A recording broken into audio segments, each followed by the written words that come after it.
오늘도 힘든 하루셨습니까? 오늘은 어떤 하루를 보내셨습니까? 무척이나 덥고요. 또 뉴스를 보면 여러 가지 소식들이 들려옵니다. 전쟁이었다가 정치였다가 경제였다가 어떻게 보면은 좋은 소식과 나쁜 소식들이 막 섞여 있는데요. 나쁜 소식들은 다 내 얘기 같고 좋은 소식들은 남 얘기 같아가지고 뉴스를 보니까 좀 배가 아프더라고요. 근데 이게 참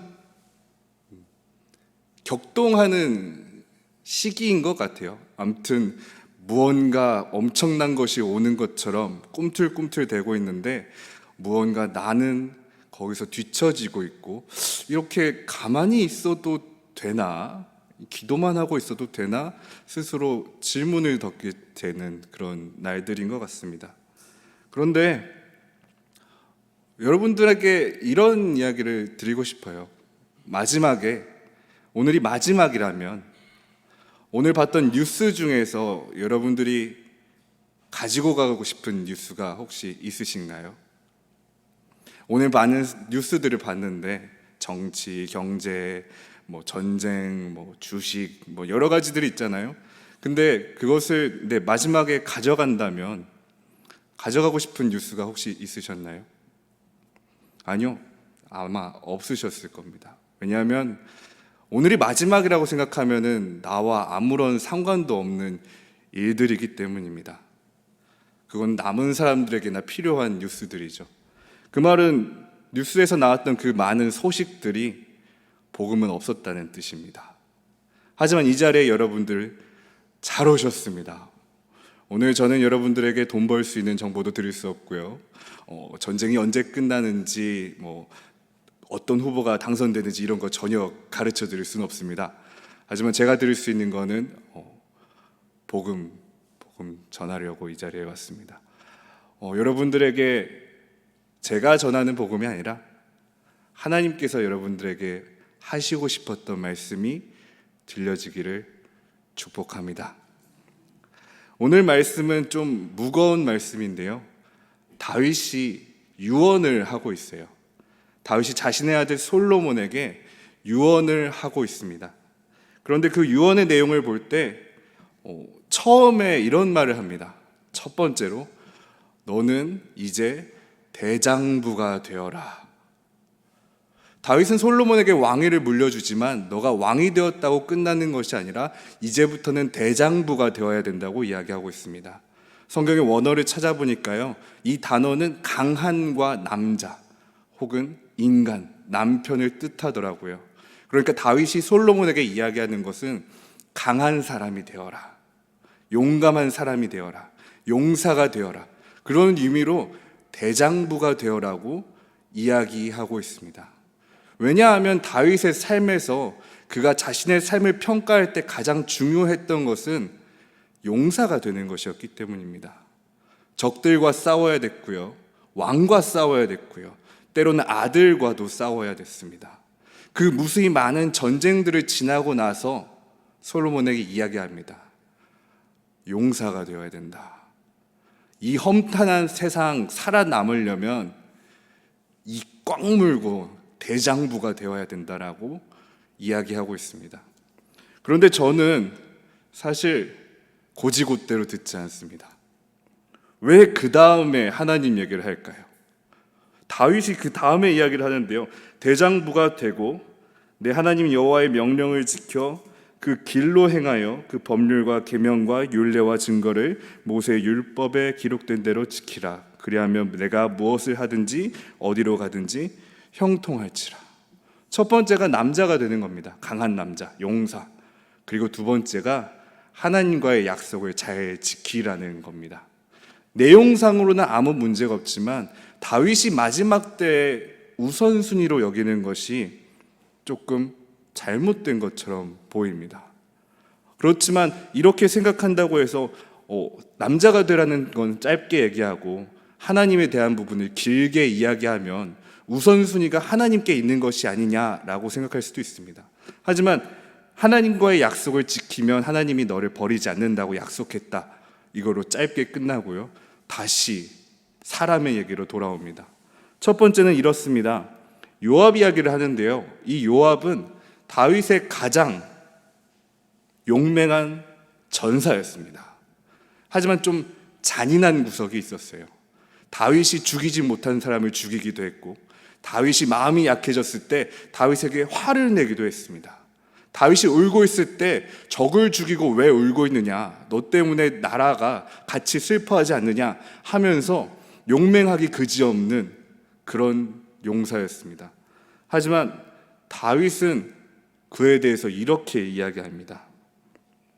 내 지혜대로 행하여 그의 백발이 평안히 스올에 내려가지 못하게 하라.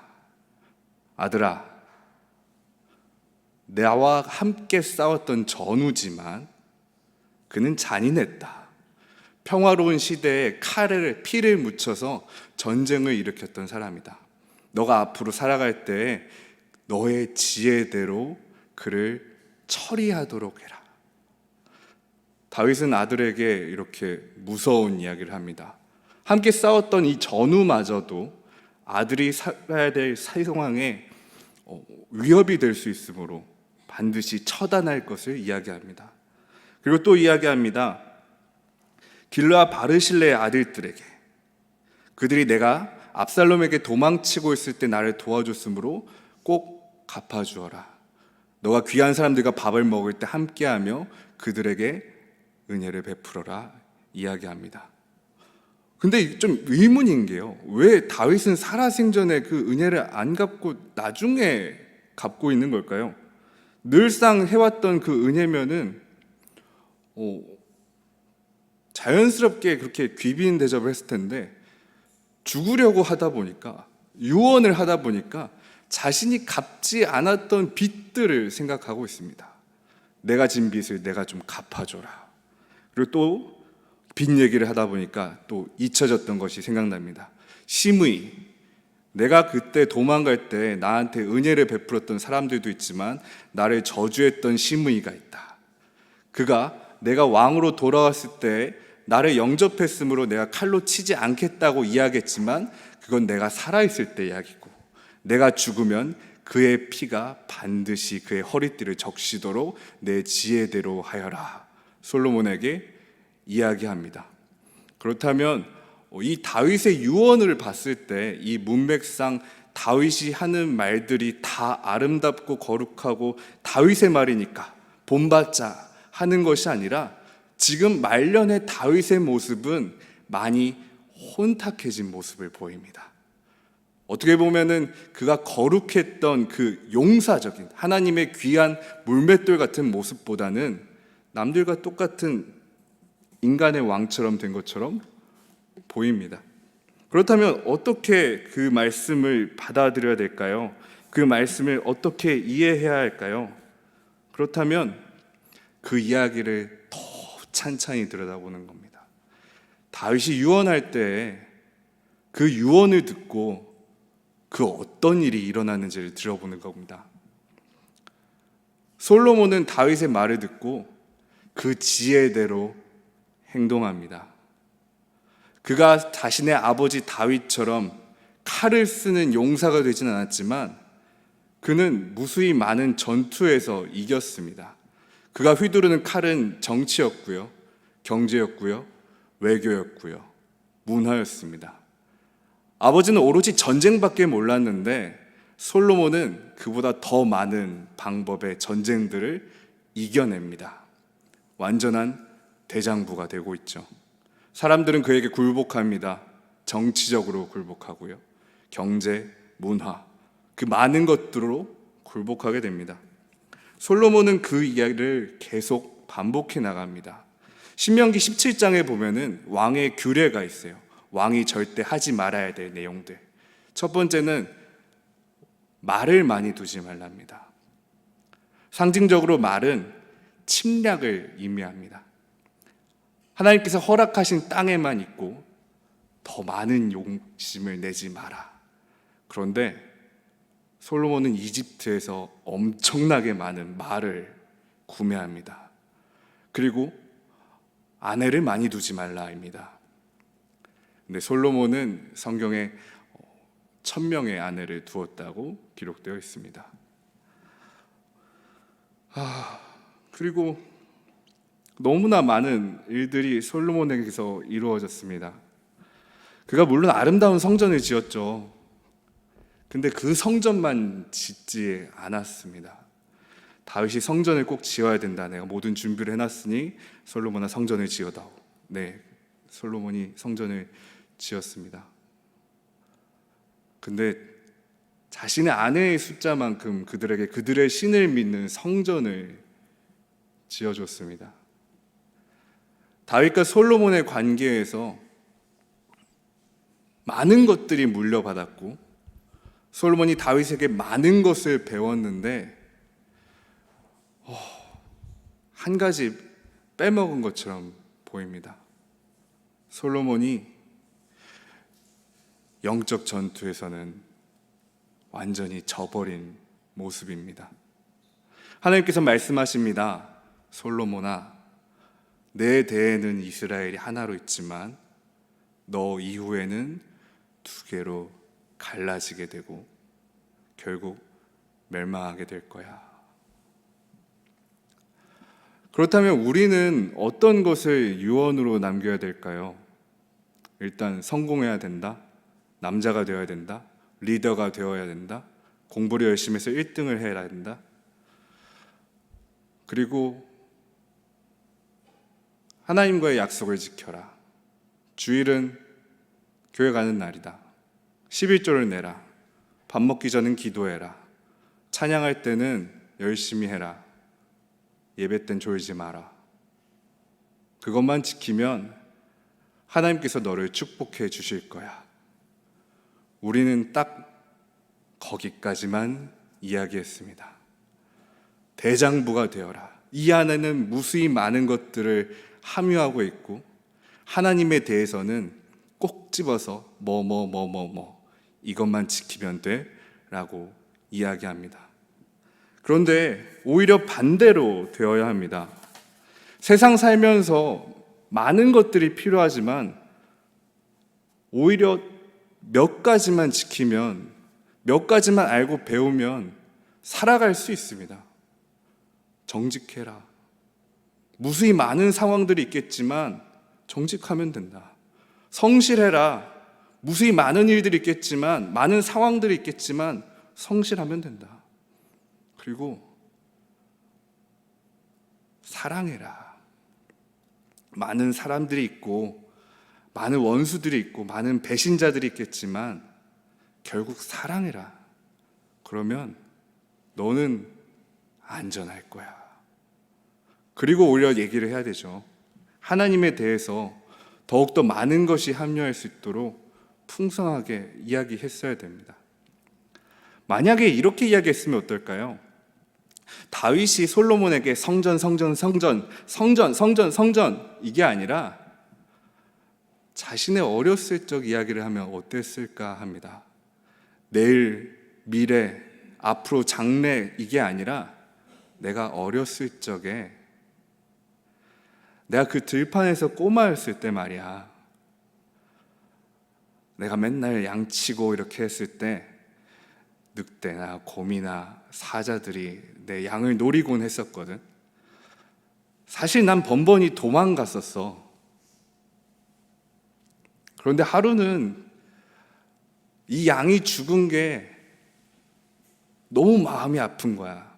그래서 기도를 했다. 하나님, 나는 더 이상 이 양들이 죽는 것을 볼 수가 없습니다.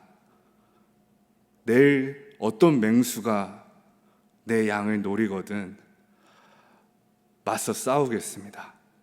하나님, 저 이 지팡이보다 작은 소년입니다. 저들은 맹수입니다. 싸울 때 온전히 붙들어 주시옵소서. 하나님 도와주시옵소서. 그리고 다음날 시간이 지나 정말로 맹수가 나타났을 때 다윗은 자신의 손에 들고 있는 그 지팡이가 아니라 하나님께 드렸던 그 기도를 믿고 싸웠을 겁니다. 그리고 놀랍게도 이겼겠죠. 그리고 그곳에 무릎 꿇고 앉아 하나님께 감사 기도를 드렸을 겁니다. 다윗에게 그때 그 들판이 성전이었습니다. 하늘의 구름이 지붕이었고 바닥의 들판이 성전이었던 시대입니다. 그때 그 시간이 없었다면 다윗은 없었을 겁니다. 하지만 우리는 들판을 전달하기보다는 그 이후에, 한참 이후에 성전 이야기만 합니다. 성전 지붕은 금으로 만들어야 돼. 성전 기둥은 백향목으로 만들어야 돼. 성전 바닥에는 대리석을 깔아야 돼. 예배를 드릴 때, 제사를 드릴 때, 찬양을 할 때 어떻게 해야 돼. 이렇게만 이야기하고 말이죠. 우리 다른 것을 남겨줘야 됩니다. 그 들판을 전해줘야 합니다. 그 들판이 도대체 무엇일까요? 다윗이 하나님을 만났던 그 들판, 그 전해줘야 될 들판은 어디에 있을까요? 사실 그 들판이 바로 교회다 라고 이야기하면 속편할지도 모를 것 같습니다. 하지만 그 들판이 처음부터 교회였던, 처음부터 성전이었던 것이 아니라 그 들판은 다윗의 일터였습니다. 다윗의 삶의 터전이었습니다. 다윗이 땀 흘리고 눈물로 일구는 인생이었습니다. 그렇다면 우리가 전해야 될 것은 교회에서 어떻게 해야 되는지가 아닙니다. 그들이 사는 곳에서 하나님께 의지할 수 있도록 전해야 됩니다. 학교에서 누가 너 때리거든 기도해. 공부가 잘 안 되고 집중이 안 되니? 꿈과 비전을 못 찾겠니? 학원은 계속 다니는데 뒤처지는 것 같니? 너 거기서 성경책 보면 돼. 말씀 보면 돼. 하나님께 나아가면 돼. 우울하고 슬프니? 혼자 있는 것 같니? 어두컴컴한 네 방에서 아무도 너를 살피지 않는 것 같니? 아니야. 하나님을 만날 시간이야. 우리는 그 들판을 전해줘야 됩니다. 어떻게 보면 그 들판이 외롭고 쓸쓸할지도 모릅니다. 하지만 늘 기억하십시오. 다윗이 하나님께 기도할 때 그 기도로 하나님께서 방문하신 것이 아닙니다. 다윗이 예배할 때 그때 하나님이 방문하신 것이 아닙니다. 하나님께서는 이미 그 자리에 계셨습니다. 기도하기 전부터, 찬양하기 전부터, 말씀 읽고 예배하기 전부터요. 싸우기도 전부터, 어쩌면 살기도 전부터 하나님께서는 그곳에서 다윗의 곁에 계셨습니다. 솔로몬에게 이 이야기를 했으면 좋을 것 같아요.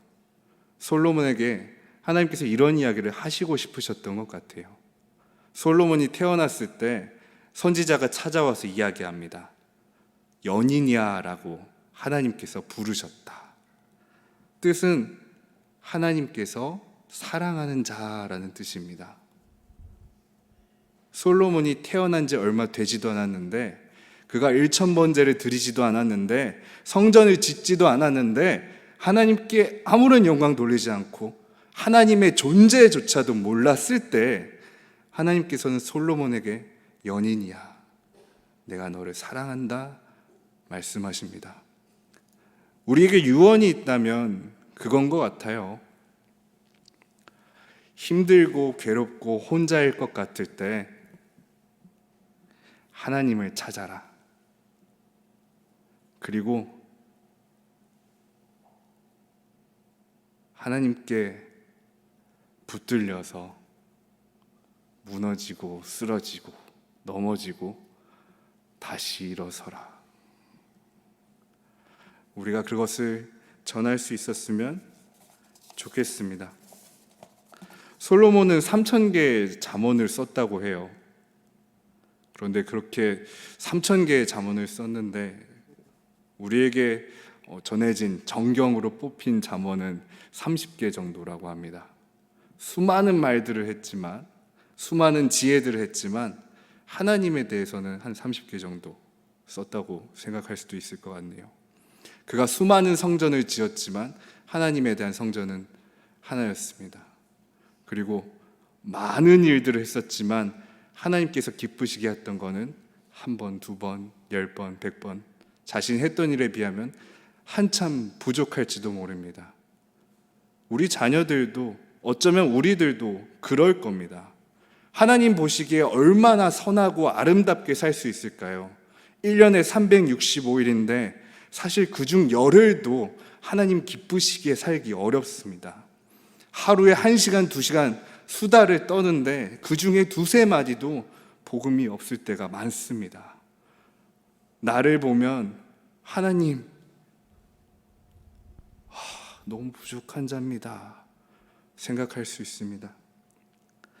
하지만 얼마나 나를 사랑하는지 보시는 것이 아니라 내가 너를 사랑한다는 것을 알아주길 바라는 하나님의 마음을 기억하는 우리 되기를 원합니다.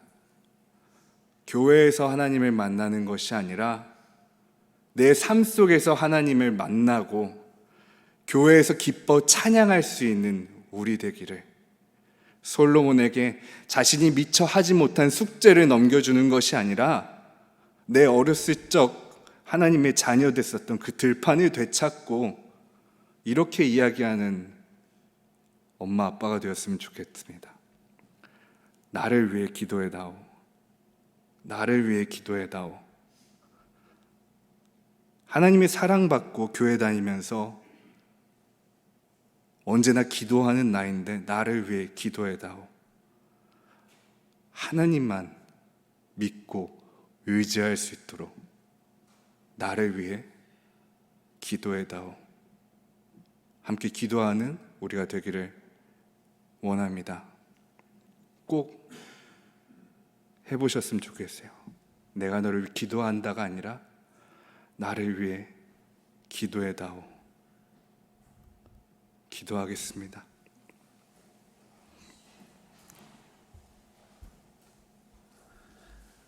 하나님 감사합니다. 교회에 나와 하나님께 기도하며 예배드리고 말씀으로 나아갑니다.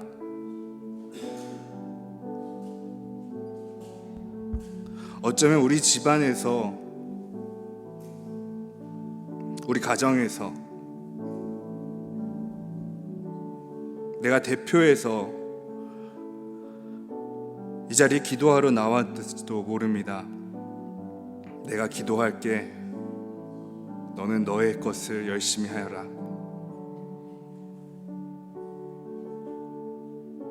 하지만 하나님,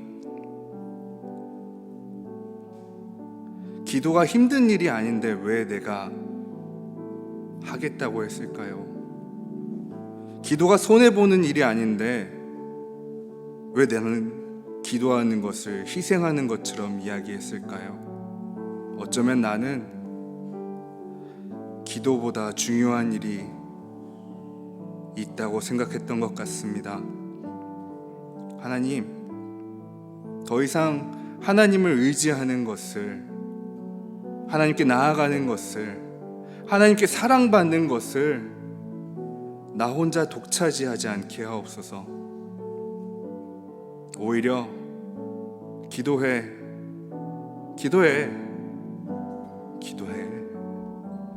하나님 너 사랑하셔. 하나님 너 듣고 싶어 하셔. 하나님 이미 너를 향해 얼굴 향하고 계셔. 하나님 너와 대화하고 싶으셔. 하나님 너를 이끄시고 싶으셔. 하나님